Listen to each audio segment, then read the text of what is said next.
Recently, I lost a bet with a friend of mine, and as a consequence, had to play Dark Souls 2 in its entirety.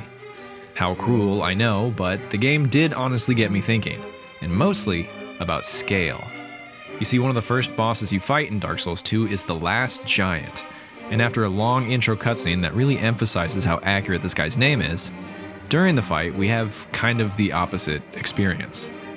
The Last Giant doesn't really feel much like a giant at all. He actually feels fairly small relative to bosses from different games, even when compared to ones that are physically smaller than him. Why is that? I couldn't quite figure it out on my own, so I decided to do some research to try to understand it. During my quest to find some answers, I was led down a lengthy rabbit hole of really fascinating GDC talks, articles about game design, and art history lessons about how humans over the past 10,000 years have used space to depict scale, what that scale might mean, and how video games have adopted these tactics to convey larger-than-life characters and events in ways that still feel impactful on our screens at home.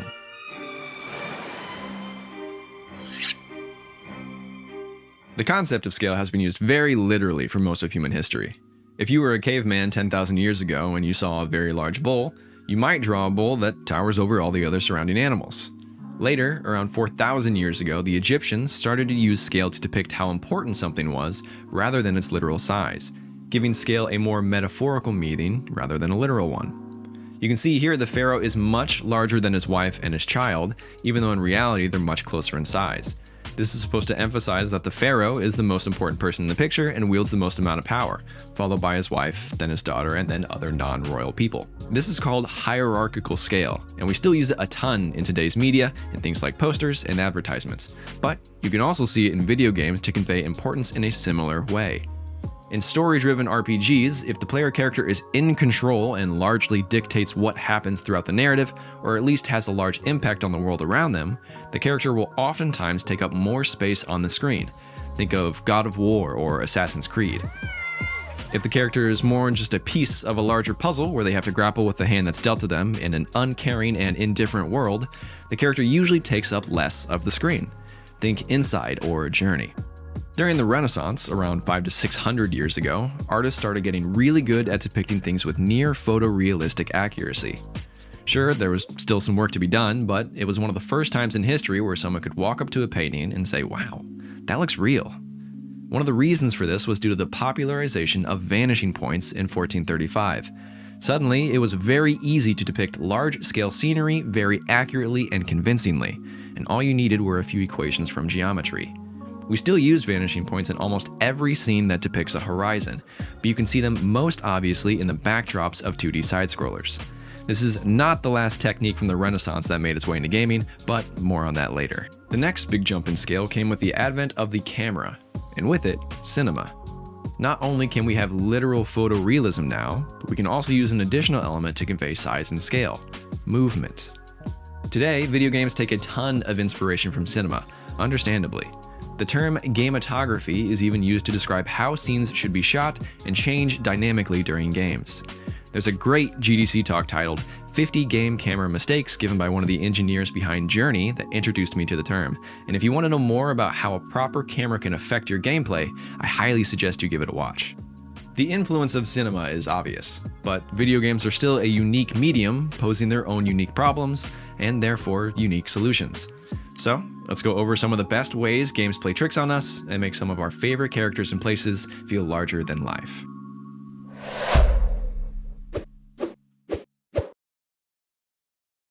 Creating a sense of scale is easier if you can force the viewer's perspective.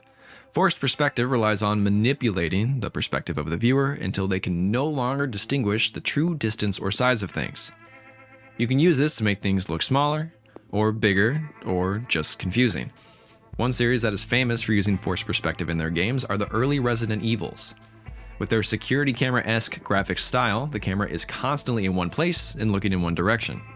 Resident Evil forces the perspective of its players into a location chosen by the developer, and they can then use some neat tricks to make the world seem much more natural than it actually is.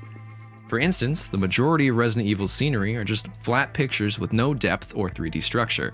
The developers know that you can't look around or move the camera at all, so they've created these environments to make sense only from this one perspective. But if we break the game a little bit and go out of bounds at all, things start to look wrong almost immediately. Forced perspectives are everywhere in games, but nowhere are they more prevalent than in isometric games. These games lock the player's perspective into a bird's eye view, looking down on the world and its inhabitants from an angle. The reason for the creation of this camera angle is actually quite interesting. The first isometric games came along in the early 80s, and the unique camera angle was actually necessary for these games to function. Computers in the 80s had extremely limited processing power, and rendering anything in 3D was intensely demanding. So for games that wanted to create large 3D scenes, you had to use 2D graphics in order to do so. The key factor was that isometric cameras allowed for game makers to use 2D sprites and scenery that never changed size no matter where it was on the screen. A character sprite would look the same size in the top left of the screen as it was in the bottom right of the screen. There was no horizon line for things to vanish into, so the computer didn't have to do any advanced rendering or calculations to display things moving all over the screen. This technique freed up a lot of memory and processing power for developers to take advantage of, which was a huge revolution for the gaming industry at the time and allowed for games to become far bigger in both size and scope. Some of the earliest games that used isometric cameras were Treasure Island, Zaxxon, Q*bert, and Marble Madness, but soon the industry caught on and it led to incredibly influential and complex games such as Civilization, SimCity, XCOM, Diablo, Fallout, Final Fantasy, and Baldur's Gate. All of these games are still alive and well to this day, for the most part, and most of the sequels still use the isometric perspective, even though their environments are all 3D rendered now. As a side note, while this change in camera perspective made these original games possible, it also taught us that this point of view is highly effective for tactical and strategic gameplay, where resource management or precise positioning are vital. So new games that focus on these aspects usually default to isometric perspectives as well. While forced perspectives were the first thing to make large video game worlds possible, it also hindered our perspective somewhat because obviously you can't look up. This made making large objects difficult, as it was challenging to convey their scale without them ending up off screen. So, game devs had to get creative, and if you can't go up, you must go down. The only way to depict a real sense of scale in these worlds is to position things far below the player, often having the floor drop out completely to showcase whatever it is that resides deep under. I think this is one of the reasons so many early isometric games have a tendency of downward movement, whether into dungeons, vaults, or hell itself. Upward scale was much more difficult to depict, so downward was the obvious choice. While downward movement was simple enough to do with scenery, it was much harder to showcase with enemies. Boss enemies are oftentimes supposed to be larger in size and really tower over the player, but if your camera perspective doesn't allow for that, you instead have to create very wide enemies that expand over the X and Y axis. This is why so many of these isometric games have these wide, blob-like bosses, because it's one of the only ways you can make an enemy feel larger than the player while still remaining fully on the screen. Forced perspective isn't just in isometric games though. One of the best examples is in a first-person puzzle game called Superliminal, which is basically a case study on forced perspective. In Superliminal, you as the player need to manipulate your own forced perspective in order to solve puzzles given to you by the developer. You have the freedom to pick up and move objects anywhere you want, but with the caveat being the object that you pick up will always change size relative to your perspective. Is there a giant chess piece in your way? Simply pick it up and position it to make it look small, and suddenly it is. Want to use a slice of cheese to reach a window? Just do the same thing, and effectively you're an Asiago alpinist ascending to your next adventure. Seriously, if you want to understand more about forced perspective, or just want to have your brain melted for a bit, consider giving Superliminal a try, as there's no other game like it currently.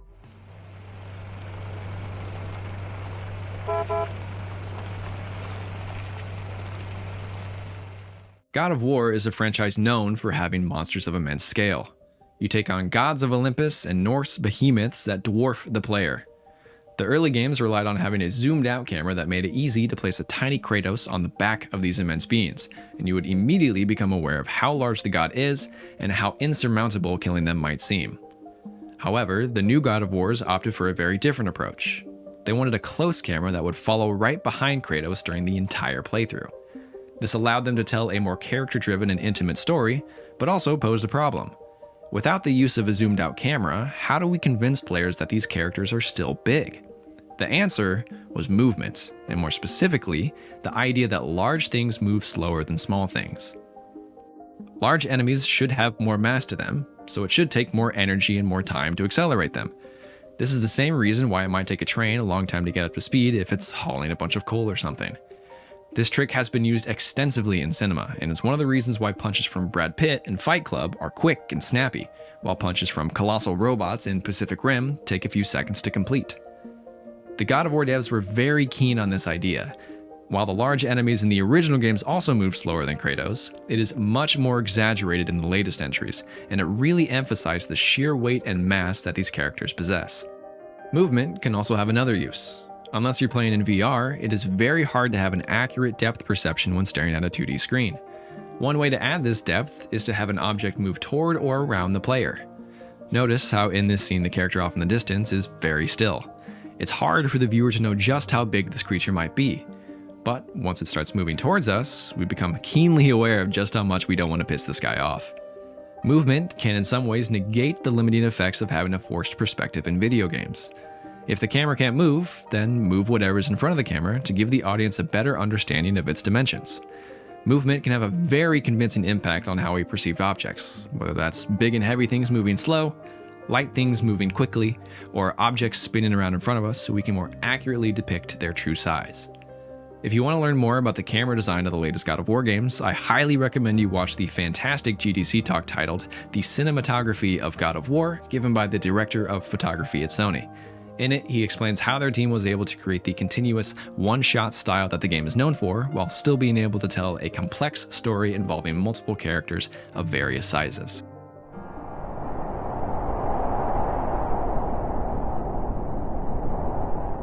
Atmosphere is something we largely take for granted nowadays. It's one of those things where if it's done correctly, we don't notice it at all, but if it's done incorrectly, it will stick out more than a cosmetic shop in a full-price game.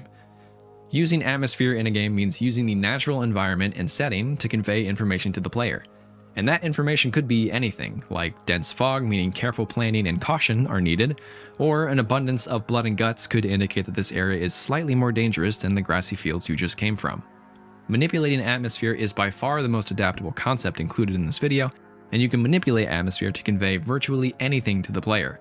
But how do we use it to make things look big? Well, the most obvious way is to make things look far away. And the easiest way to do that is to use the aerial perspective, which, simply put, means that things that are farther away have less saturation in their colors and also take on a bluish hue.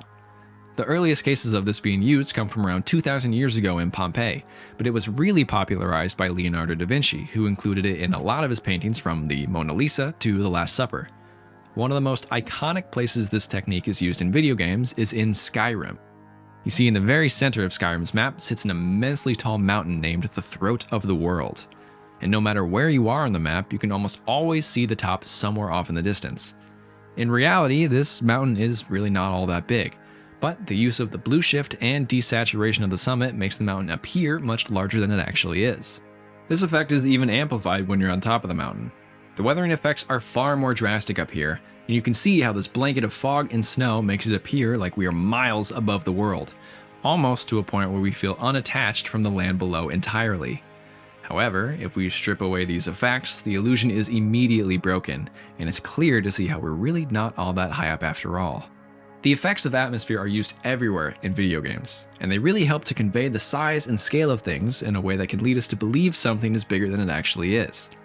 The Halo series was one of the first games to really understand this concept and use it effectively.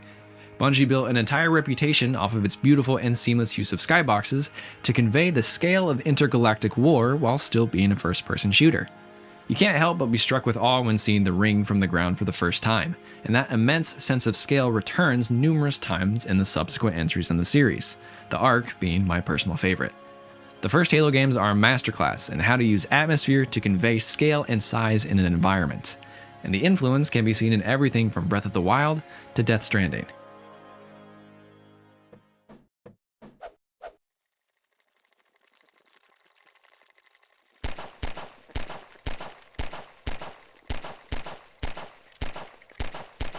Relative scale is a technique of putting something we are familiar with, like a banana, next to something we are unfamiliar with, like Manus, Father of the Abyss, to give us a reference point to determine how big this character might be.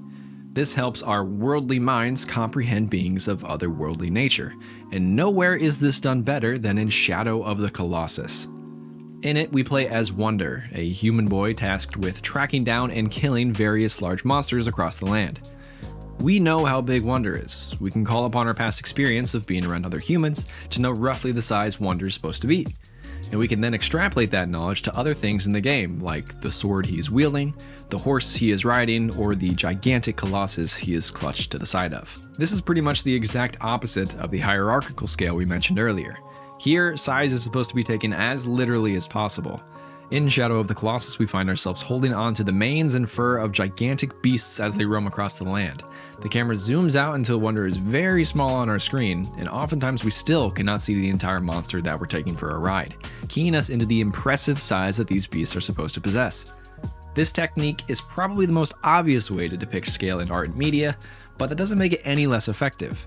Tons of games have used this over the decades to emphasize the size of things, from God of War and its various gods of Olympus, giant blacksmiths in Dark Souls with their tiny anvils, and World of Warcraft bosses that you literally ride the back of with your entire party. But you have to be very careful using relative scale, because misusing it can really distort a sense of scale that the developer is trying to go for and ultimately confuse the players.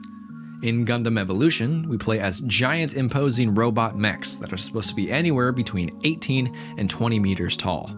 But all of the environments in the game look as though they were made specifically for these robots and their sheer size. There is nothing here in the scenery that even vaguely resembles human-scaled infrastructure. There's nothing in the world that can give us a reference point to then judge the scale of these mechs off of.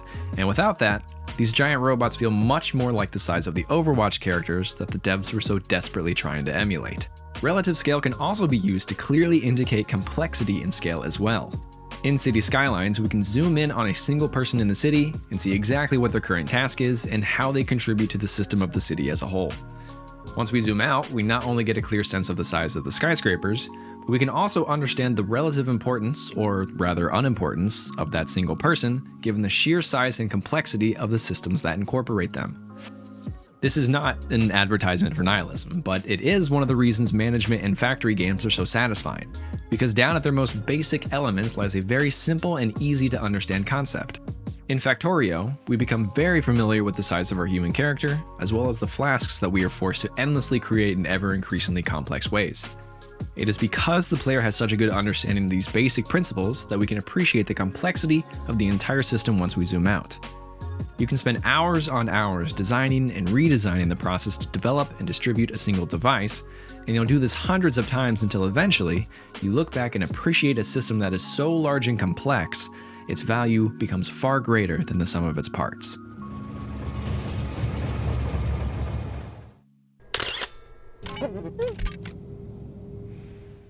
Okay, last but not least is shot composition. And shot composition is pretty much how you compose and orient a shot to give a desired effect. A tilted camera might evoke feelings of confusion or unbalance, while very symmetrical shots can feel orderly and even hygienic. If you want to compose your shot in a way that makes an object appear larger, the simplest thing you can do is shoot the object from a low perspective. Having the camera pointed up at an object makes the viewer feel much smaller than the thing they're looking at. After all, if the thing is big, it must be bigger than me. And if it's bigger than me, surely I'll have to look up to see it. This technique is used extensively in film, and of course appears in many video games to great effect, but if we circle back to the fight in Dark Souls 2, you can see that this technique is strangely missing. The giant has a few main attacks, but one of the most common ones is a stomp with his feet. In order to see this attack coming, the best thing to do is to keep a close eye on the legs of the giant. This keeps the camera facing down at the ground, closer to where the giant is standing, rather than upwards at the boss where we could appreciate the scale. There are even lock-on locations on the legs to more permanently keep your vision pointed downward. This constantly downward angled shot composition really robs the player of that sense of scale during the fight, and as a consequence, dwarfs the presence of the giant in our mind. For comparison, let's take a look at another boss fight where shot composition is done more deliberately and with greater effect. In Sekiro Shadows Die Twice, the Demon of Hatred is around the same size as the giants and might even be a little bit smaller. But during the fight, this boss feels far larger than its older brother. For starters, the lowest lock-on point for the camera is around the boss's torso, which is much higher than the legs of the giant. Right off the bat, this positions the camera at a much more upward angle, and we can see the imposing figure of the demon in full for most of the fight. Additionally, this lock-on point is fairly dynamic, having a large range of motion through different attacks. The Demon of Hatred also has a foot stomp, but when he uses it, the camera is drastically moved downward and tilted up at the boss, which portrays the intended scale of the boss much more accurately. There are also times where the demon will perform a jumping attack and the camera again tilts upwards and follows the boss until they crash down on the ground with an abundance of authority and hitboxes. The scale of these two fights feels drastically different, even though the bosses are relatively the same size in both encounters, and it's all due to shot composition. And maybe difficulty, but that's for another video. This is a technique that FromSoft learned from and expanded on in their later titles, but tons of studios use it to great effect. Whether it's Dead Space, Portal, Nier Automata, or Battlefield, intentional shot composition can do wonders in making large events achieve that tremendous feeling of immense scale.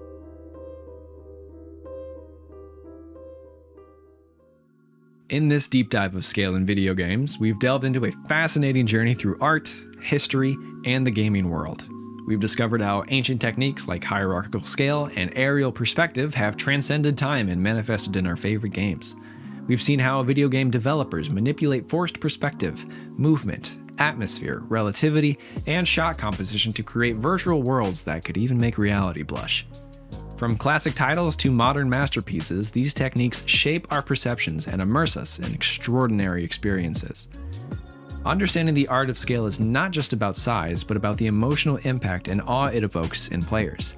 It's a testament to how the gaming industry blends art and technology to create immersive worlds that capture our imagination and wonder. Video games transport us into incredible realms, and it's the careful crafting of scale that makes these adventures feel truly epic. Now I want to hear from you guys. What's your favorite character, structure, or event in a video game that takes on larger-than-life size? I'm pretty partial to the king in Katarami, as well as the massive ball structures that you create during gameplay. If you liked this video or you learned anything interesting, make sure to give the video a like, and if you want to watch more videos on video games and why they're cool, make sure you subscribe to the channel. With that, I'll see you guys next time.